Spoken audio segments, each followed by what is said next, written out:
Hello, Beckett-Remy, and let's take a look at your interesting Petrov defense game. So here we go, e4, e5, knight f3, knight f6. That's the Petrov defense, or sometimes called the Russian defense. White played knight takes e5. And here, the most usual move is to play d6. So this is the safe way to go. Knight goes back, knight takes e4. And here, well, it's just a position. There's lots of theory. One thing to notice is that queen to e2 is not a big deal here, because black just plays queen to e7, breaking up this lineup of the white queen and the black king, and the position is pretty close to equal. A move that you probably will all know is this trap with knight takes e4, queen to e2. Now, I want to be clear, this is not necessarily a trap just yet.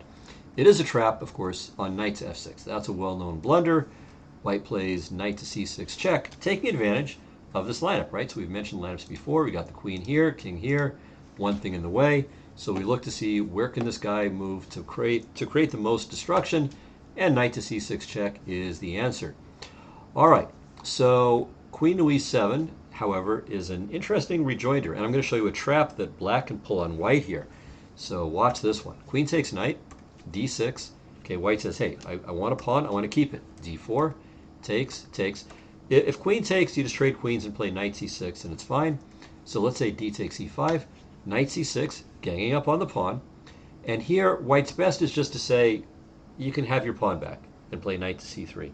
But if bishop to f4, here's the trap. We go g5.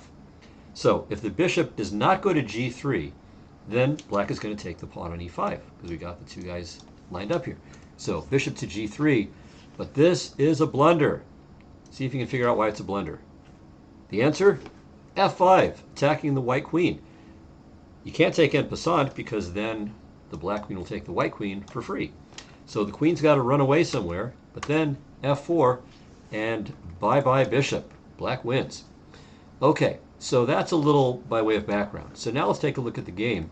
And Remy played queen to e7 here, which was really interesting. I don't think I had seen this before, and it kind of had me wondering, could this be some interesting and maybe really good new idea? But there's a problem with queen to e7, which is that if there are no really cool tactics that work, this bishop is shut in, and so it's going to be harder for that bishop to come into the game, and in turn it'll take longer for black to castle, and that can end up being a problem, especially when this pawn disappears, because with this file opened up, you don't want to have your king sitting around there on e8 waiting to be harassed by white's pieces. So if this works, if the tactics work, it can be cool, but I suspect it's probably not going to work against best play. All right, white played d4, and here I think black should play either d6, drive the knight away, and then take on e4, or play knight to c6 with a temporary sacrifice, but the point is if knight c6, then you get the pawn first, and then you take the knight next. All right, in the game though, knight takes e4 is played, and now white made a blunder, so it's a natural move, and I think white is right to try to attack the black knight, but the right way to do it, the best way to do it, was with bishop to d3. Let's say black defends the knight like this, and then you castle, and then white's going to start trying to undermine the knight, maybe play c4, play rook e1, and so on. And I think white's a lot better here, again, mainly because the black king is several moves away from castling. So it's going to be awkward once white's rook is here, with these guys lined up here, ready to be shish kebabbed.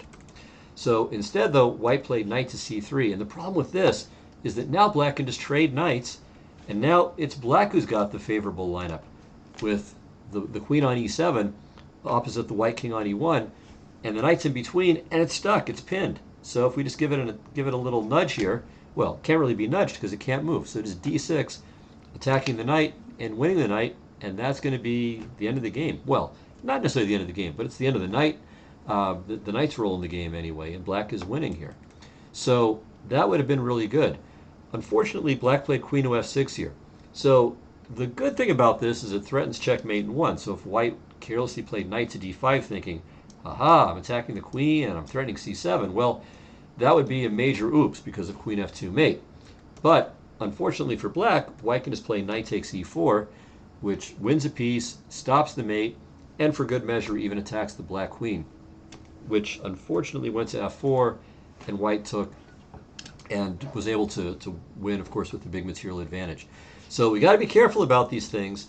But anyway, this was, like I said, a very interesting move. I mean, it's it might be a little bit tricky in a game with a short time control, but I think White reacted well initially. And then the key thing is not knight to c3, but White wants to get the king off of the e file as fast as possible. So play bishop to d3, get the king castle to safety, and then it's going to be Black who's going to have some problems because Black is going to have a harder time getting castled as well. All right, again, thank you. A very interesting game, and I will talk to you soon. Bye-bye.